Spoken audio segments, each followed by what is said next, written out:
So, if you'd been looking at the mainstream media over the past week, you might believe that Meghan Markle has just had a major victory in court in Florida over her sister, Samantha Markle.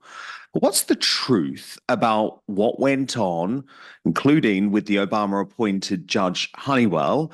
Well, joining me now to speak for the first time on the decision and their future plans, which will mean that this case isn't going away, Meghan Markle's sister, Samantha, and her lawyer, former representative legally for Donald Trump and close friend of the former president, Peter Ticktin. Great to have you both here.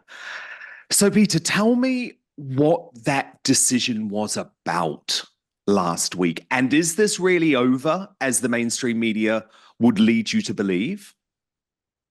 It's not over, as Yogi Berra would say. It's not over till it's over. uh, and frankly, no, we're still in the fight. So don't count us out, because there's just too much at play here. There's too much to give up on and just slink away. We're not doing that. We're standing up on our hind legs and we're fighting. Samantha is a wonderful spirit. You were saying at one point she's a good soul, and I can't agree more with that statement than that's Samantha is just such a good person, and to have been treated in the way that it's not just, oh, somebody was nasty. It's not a little fight between two sisters. It's not as though there's a little problem here. It's once the Sussex squad turns on you and comes onto you, and you have an experience with I know. it's devastating. You get death threats that are credible. You get people stalking you in real life. It's the new world. It's what we're coming to. Well, indeed. And I would say that Samantha represents the best of America. She believes in free speech. She believes in due process. She believes in the Constitution. I would argue her sister represents the worst of America. And actually, Samantha, given Peter's raised the point about the Sussex squad, don't you think it was very ironic that your sister last week was decrying the abuse that she claims to receive on social media? Or why has she never told the Sussex squad, who are the biggest trolls on the internet, to stop their devious deeds? I think you bring up a good point. But again, as with all of this, that seems to be a huge ball of wax. I think it goes beyond just the Sussex squad. And let me also include paid PR in the recipe. So we're talking about her and her husband. We're talking about two people who have, compared to most of us, unlimited monetary resources at their disposal. And we have reason to believe that many of these people are paid. Yeah. So that being said, it's not just the Sussex squad. It's not just trolls. But when it becomes trolls and multiplied bots that seem to be like the hundreds of thousands attacking you, interacting with trolls, and then you've got paid PR in the mix, people like Christopher Boozy. Harry was reportedly friends with Jack Dorsey. So when you look at how that can apply to social media, it was overwhelming. And there's a lot of power there. And you're right. At no time did she come out and say, look, don't attack my family. Don't attack the royal family. But I think that's all smokescreen also, because that's deflecting from what's really at issue, which seems to be, in my opinion, a horribly malicious campaign of targeted harassment that was paid for. So Indeed. it's not, oh, they're out of my control. Well, when you're paying people, they're very much in your control. Yeah, of course they are. This was not in a happenstance. This was... No, indeed. So, Peter, let's talk about this decision by Judge Honeywell. She's an Obama appointee. What did you make of it? Well, we originally, when I got on the case, we moved to have her recused, not necessarily for the fact that justice wouldn't be done, but because justice must appear to be done. And right now, that's what we're facing, is a situation where we have a judge who looks like she may very well have had a strong bias here because she's on a political case, and she just happens to be on that side of life where she sided with the people that are on that political side. I mean, when you look at this, it's no longer, I'm a person that has a little bit of special knowledge in that I see things that other people don't get to see, having spent 9 months gathering information for January 6th, which included many, many things that had nothing to do with January 6th, but it basically put me in the center of getting information. And, we're now facing a whole new, this new world order, and the far left, and what do they have in mind? They're afraid to death that the world is dying due to global warming. So, what are their remedies for it? We've heard about the 500 million goal, which would eliminate 15 out of 16 people on the planet if they had that goal. We know about 30 by 30. Now, I don't want to take this whole conversation away from Samantha, but what I want to do is put There's that a wider background. context here, and Meghan Markle is at the center of this. She's definitely a major part of it because her husband happens to be a member of the Aspen Institute. If nothing else, that has to turn on some alarms here, because he's one of the 50 governors in there that determine what's misinformation for the internet. Yeah, exactly. Given they are the biggest purveyors of disinformation on the planet, it's absolutely terrifying. Samantha, talk to me about Judge Honeywell. You're not happy with her, are you? You think this decision was corrupt? In my personal opinion, I felt going into this that I was going into the lion's den on the grounds that, although you'd like to think that in a court, in our justice system, that identity politics won't cloud the rule of law as they apply to the facts of the case. But as we've been seeing in this country and abroad, identity politics have really spread their wings in a very scary direction. And they have a lot of power, and they have a lot of force around and below them. And so that being said, I felt like, wait a minute, I am feeling a distinct conflict of interest from several angles of the ballpark. My sister being surrounded by Barack Obama employees, staff, her PR, her security detail. Harry is friends with Joe Biden. And although, you'd like to believe that justice will be done going into the 2024 election, I think it would be counterintuitive to suggest that politics would not influence a disposition. I'm not saying that happened, but I really feel like it would be unlikely that someone in a judicial position would go against all of that power in her political court. Of course. Sorry, you go. No, and so that being said, you want to go through process and give people the benefit of the doubt. But when you see that all testimony, and there are many people who were anxious to testify and still are, and so much evidence to present, and that's not even going to be reviewed by a judge, and no jury will ever see it. You think, well, this is what I thought. How can you apply the rule of law to the facts of the case when all of the evidence that support the facts of the case is not seen by anybody? Exactly. It just is not totally corrupt. realistic. And Peter, I disagree a little bit, because the evidence was seen, because the evidence is what was on Netflix, and the evidence is what was on Oprah. And what this woman said about you is obviously terrible, but the way that they were able to prevail in this thing was to give a myth. So let's say I were to say that that somebody, let's take Joe Biden, for instance. I say he's a rat, okay?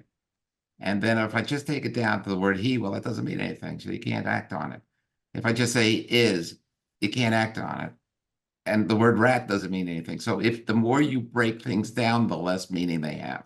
And so they broke down what was altogether a smear against Samantha that was basically there to make sure that nobody would ever read her book. I don't even know this person. I don't want to comment on somebody I don't even know, she says. Okay, well, that's not defamative in itself. It's not defamation in itself. But when you couple that with all the different things that she said, it made Samantha look like she was an opportunist that didn't even know her, which is a lie. That because Samantha helped take care of her as a child and so on and so forth. I mean, there was definitely a past there. But reading all of her comments together, they just let's put it this way: the judge did not read it together; she ignored it, and that causes the suspicion I'm talking about. That's unfortunate because we want to keep the integrity of the courts, and I don't know that this judge was anything other than honest because I haven't been able to get into her mind. I'm not allowed to do that. All I can do is read what she wrote. I know, but Samantha, she says that this was just an opinion of Meghan. It was just her experience. But if you take Meghan one thing at a lied, time, didn't she? And she's right. If you break it down and take it a word at a time, or take a small clause at a time, but she didn't put it together, which she needed to do. And I'll tell you this: at the end of the motion there was a motion to dismiss at the end, which she just granted after months. At the end of the hearing, she said to us, "Get cracking on our discovery." Now, why would the judge get us to spend money and head towards depositions of people like Meghan Markle and Prince Harry or somebody else in the monarchy if we needed it, and we were looking at that? Why would she encourage that if she knew she was going to dismiss it? Also, the questions that she asked at the time showed that she really was on our side and understood it. So I'm not saying that anything wrong happened because I can't say that, number one. Number two, I'm not allowed to say that because we're not allowed to undermine the integrity of the courts. And she may very well be a just totally wonderful, ethical person. But it causes suspicion. Justice is made, even if it's done, doesn't appear to be done because this judge just took a position as a senior judge. And when you're a senior judge, that means you get the same pay, far less work, and you make way for another judge to be appointed while Joe Biden is still in office. So what the mechanism we don't know. This is the biggest thing for me, and I think people have seen globally that we are having a huge problem with racial division. And there are people out there who are fanning the flames of that to suit their political narratives agendas. That being said, what was more at issue for me that the media and not to the fault of Peter Ticktin, who's an amazing lawyer, but the original complaint before him was that it's not really about the degree to which we know each other, because the media are saying, well, it's really just that Samantha believes that, they had a disagreement and that they didn't see eye to eye on how close they were. That does not matter in the big picture. What matters is the fact that I was made out to be, in the Netflix thing, a leader of a hate group. A hate group, by definition, incites a lot of violence globally now because of what is going on and what's being fueled by the radical left. So to put me in the crosshairs of that, I think is morally, irreprehensible. It's disgusting because it's not true and it endangers me.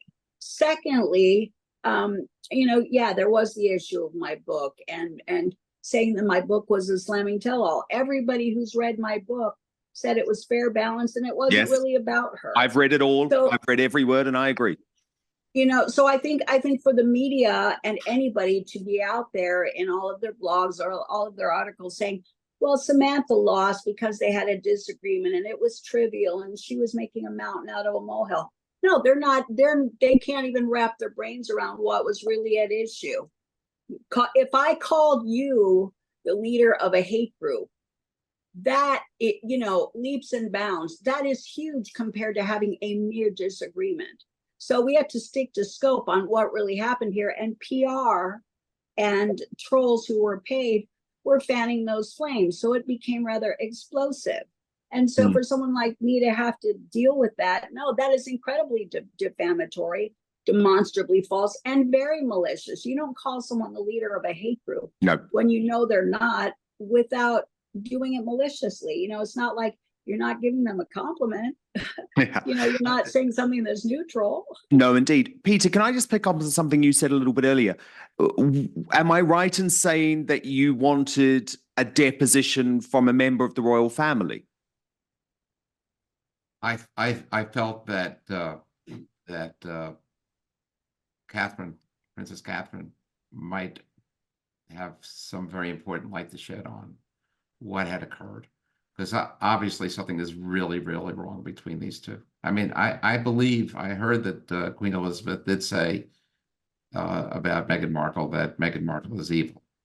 And from someone like Queen Elizabeth, I mean, that's not a slight little remark. That is a big, big, heavy remark. I don't think that Her Majesty called people evil at all until she would actually look evil in the eye. And that's really what we're facing. All of these things we're talking about, all of this craziness with the far left, with the Sussex squad. And just to add to one thing that Samantha was saying as well, it's not just that that it came out and was said by Christopher Boozy that Samantha was a member of a hate group. It was said to millions of people. This wasn't just a little thing where somebody said something. This is something I mean, you can't get much bigger than being in a telecast that everybody's watching on Netflix. 100%. And do you think that Catherine may have been interested, Samantha, in supporting your case? Well, I can't speak for anyone, certainly, but I do know that there are members of the royal family who have been experiencing targeting along the same lines and from some of the same people. Well, especially Catherine at the moment. Well, in fact, what we're looking at was even before this latest barrage of. Yes, of course. I mean, I think what's glaring here for me, in my opinion, is that it takes somebody really malicious who has millions of dollars and who is presenting and packaging themselves as a global humanitarian to be behind closed doors, behind the curtain, paying to damage others, which is not only incredibly hypocritical, but it's very cruel, in my opinion. So when she's out there, as you mentioned before, talking about online bullying and bullying between women, well, we've got a woman who has millions of dollars who is, in my opinion, and many others, a purveyor of bullying and of misinformation. So it's projecting. There's, in my opinion, a lot of gaslighting going on. There were official complaints to HR at Buckingham Palace about her bullying, and we can prove misinformation time and again.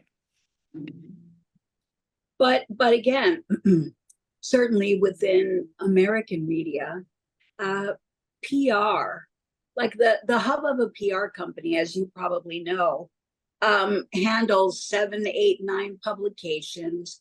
How many television shows, I don't know. And when the message is disseminated to silence somebody or to slightly tarnish their character so that they're not credible, bold font headlines saying, she's a horrible this and she bashed and she that, and that happens. That happens regularly.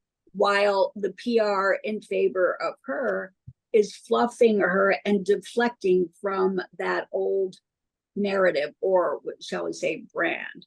So when and it's really difficult to fight if you don't have millions of dollars and you don't have PR working in your camp. This is David versus Goliath stuff. Absolutely.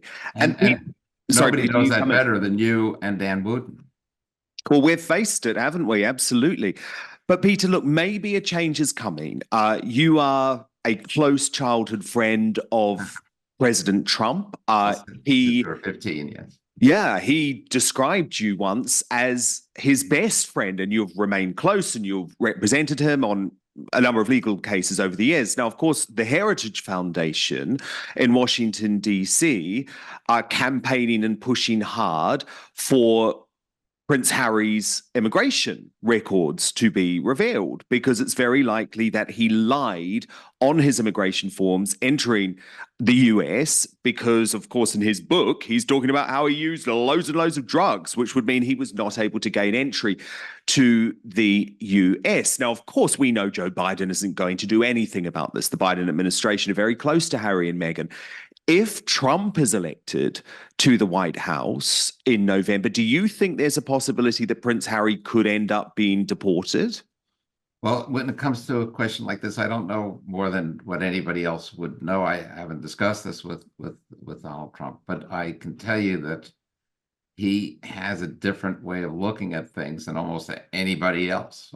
He would probably see this as I don't think that he would be on Harry's side. Let's put it that way. Harry is just part of the problem, and he's come here to the United States to interfere with our ability to have the freedom of speech and the freedom of assembly. This man has his own agenda, and it's not something. I mean, I hate to put it this way because I know who I'm talking to. I'm talking to you and your audience there, but we basically fought off the monarchy. 100 years and plus ago, and we won. And now we don't want to be giving it back by sleight of hand through the different things that are now going on. And that includes all the things I started off mentioning. Well, Dan, I think I mentioned this to you and briefly to Peter. Not only is there the issue of the immigration papers, but both Harry and Meghan on continuum, and at one point reportedly were campaigning against Donald Trump. They have been using their titles to interfere in American politics. Well, Article 1, Section 9 of the Constitution prohibits royal titles from interfering in American politics. And so I was wondering whether and to what degree they had been perhaps puppeted by the left, and I'll just say it verbatim, that was my opinion, to be doing this, because several congressmen and Senator Ted Cruz had written letters to the Queen asking her to strip their titles, because look, and people were out there saying, well, they don't have that much influence. It doesn't really matter if they want to dabble in politics. It does, because their titles carry a lot of, albeit false at this time, credibility and a lot of power, because they are royal titles, which is why I believe the Constitution prohibits against it. It's a conflict of interest. And so similarly, in my case, when you have somebody out there who is expressing an opinion, especially through paid PR, and disparaging someone else, the reflex, I think, of at least Democrat constituents would be to side with that because of the perception of reliability and credibility that come along with the titles, not taking into account any personal character traits that have been demonstrated globally. And, we all know what those are. I don't have to go through the list. And Megyn Kelly even addressed it, the lying, the attacking the royals. Just there's a cascade of problems there with credibility. And for some reason, the left don't even look at all of that. They just look at, it's a royal title. So it's like an opiate. It's like euphoric. And I think that's why the Constitution said, no, royal titles have no place in America because they have too much power and you're not part of the American system or Constitution. So, but they've been doing it, and they've been doing it knowingly, in my opinion, recklessly, and against the Constitution and against several congressmen's advisement. So Indeed. It's out of line. Of course. Peter, let's just talk about where this case goes now, because as I say, if you looked at the MSM coverage, you'd think this was it. All over. The BBC says nowhere for you to go. You say? Oh gosh, no. We're appealing. We've got the 11th Circuit Court of Appeals. These judges are judges that got to that level and that rank because, for the most part, they are brighter, smarter, harder working, decent, and good judges. I will say, frankly, in my career, most judges that I'm in front of, almost universally, are fair and decent people that are trying to do the right thing, and they became judges because they love the law, and that's their life. For most of them, I can't say that that's what happened here. I can't say that's not what happened here. But I can say that I will now be in front of 3 different judges that are on a higher level, on a higher court, who sit as a panel. If we're lucky, we'll have perhaps a mix between judges that are appointed by other judges, other presidents, and judges that are appointed by Donald Trump. The 11th Circuit has a good number that were appointed by Donald Trump. Good. So the fight goes on. Oh, absolutely. And I do, and the best part of it is that this was a motion to dismiss. This wasn't a trial where the judges say, well, we weren't there and we didn't see the evidence. We have judges who are able to read the motion to dismiss the same way this judge did. So this judge doesn't get the benefit of making a decision having seen something that they can't see. So it's basically gets ruled on what they call de novo. De novo means it's like from the beginning, fresh start, a fresh review, as though nobody had ever made a decision in the case before. And what's incredible, and you've both seen it, is the propensity of especially her PR and the left PR to just blast, like when there's an appeal granted, and when we did it before, they don't print that.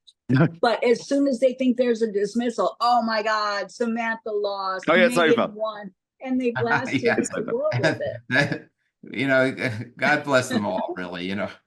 Sometimes I say, for they know not what they do, but Well, thank goodness we no longer trust the mainstream media. And look, just a final word from me to Samantha.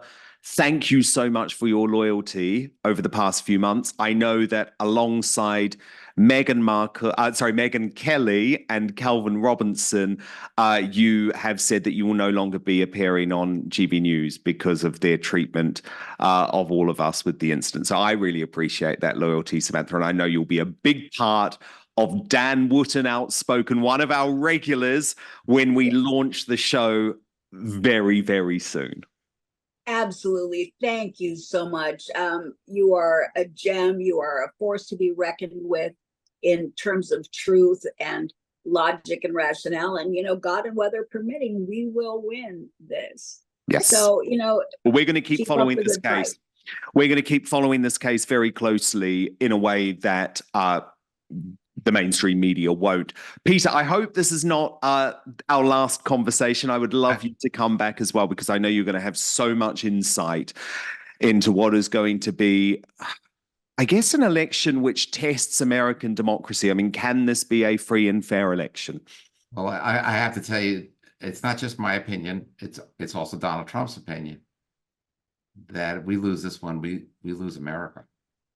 Oh yeah, a lot's at stake. I mean, this election is the most, definitely the most. I never used to say that for elections, that this is the most important election in my life.